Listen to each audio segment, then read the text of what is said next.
Hello प्यारे बच्चों, स्वागत है आपका हमारे यूट्यूब चैनल में। आज की इस वीडियो में हमको एक क्वेश्चन दिया गया है दो संख्याओं का योगफल 8 है तथा उनका अंतर 2 है। तो संख्याएं ज्ञात कीजिए। हमको इनका योगफल 8 दिया गया है और इनका अंतर यानी माइनस करके जो वैल्यू आएगी दो संख्याओं को वो 2 दिया गया है। तो हमें उन संख्याओं को ज्ञात करना है। तो चलते हैं, हम लोग सीखते हैं इस क्वेश्चन को स्टेप बाय स्टेप। सबसे पहले हम मानेंगे जो वो संख्याएं हैं जिनको हमें ज्ञात करना है वे कुछ हो सकती हैं। तो हमने लिखा माना एक संख्या जो है एक संख्या x है तथा जो दूसरी संख्या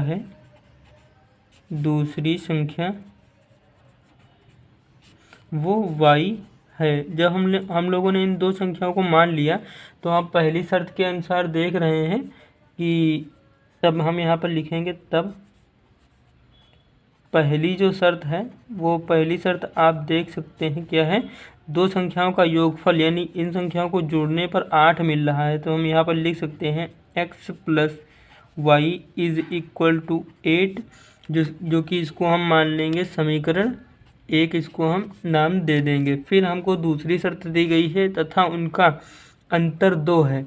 तो हम दूसरी शर्त से लिखेंगे, क्या लिखेंगे दूसरी शर्त से? दूसरी शर्त हमको दी गई है कि इनका अंतर यानी x माइनस वाई जो दिया गया है वो 2 दिया गया है। तो हम इस दूसरी समीकरण को कुछ और सिंप्लीफाई करेंगे। ये जो माइनस का y है इसको इस तरफ हम भेज देंगे तो क्या हो जाएगा, x इज इक्वल टू में 2 प्लस का y हो जाएगा। तो हम इसको समीकरण नंबर 2 नाम दे सकते हैं। ये हो गया समीकरण नंबर 2। अब आप यहाँ पर जो समीकरण नंबर 2 हमने बनाई है यानी x is equal to 2 plus में y, उसको समीकरण 1 में रख देंगे। तो हम यहाँ पर अगले स्टेप में लिखने वाले हैं, देख लीजिए, समीकरण 2 का मान 1 में रखने पर, समीकरण 2 का मान जब हम 1 में रखेंगे तो समीकरण 1 आप देख सकते हैं दी गई है x plus y is equal to 8। तो हम लिखेंगे x plus y is equal to 8।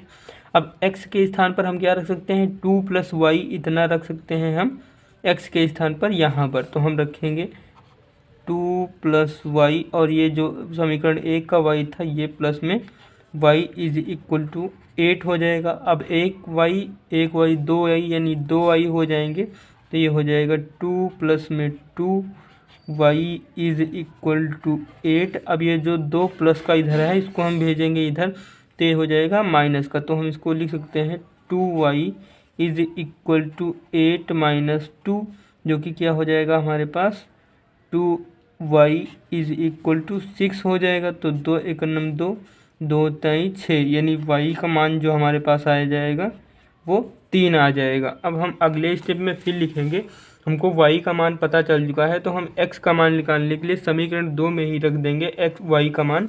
तो हमको x का मान पता चल जाएगा। हम लिखेंगे y का मान समीकरण 2 में रखने पर, समीकरण जब 2 में रखेंगे तो समीकरण 2 हमको दी गई है x इज इक्वल टू में 2 प्लस वाई।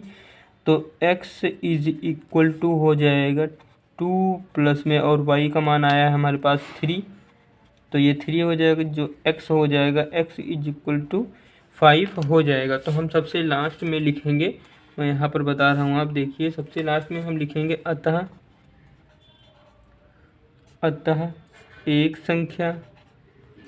एक संख्या जो होगी हमारे पास वो होगी 5 व दूसरी संख्या जो हमारे पास होगी वो 3 है या फिर होगी। आप इस प्रकार इसको लिख सकते हैं। आई होप ये क्वेश्चन आपको अच्छे से क्लियर रहा होगा। इसी प्रकार के वीडियोस पाने के लिए आप हमारे चैनल को सब्सक्राइब कर लीजिए। मिलते हैं किसी नेक्स्ट वीडियो में किसी नए टॉपिक के साथ, तब तक के लिए जय हिंद।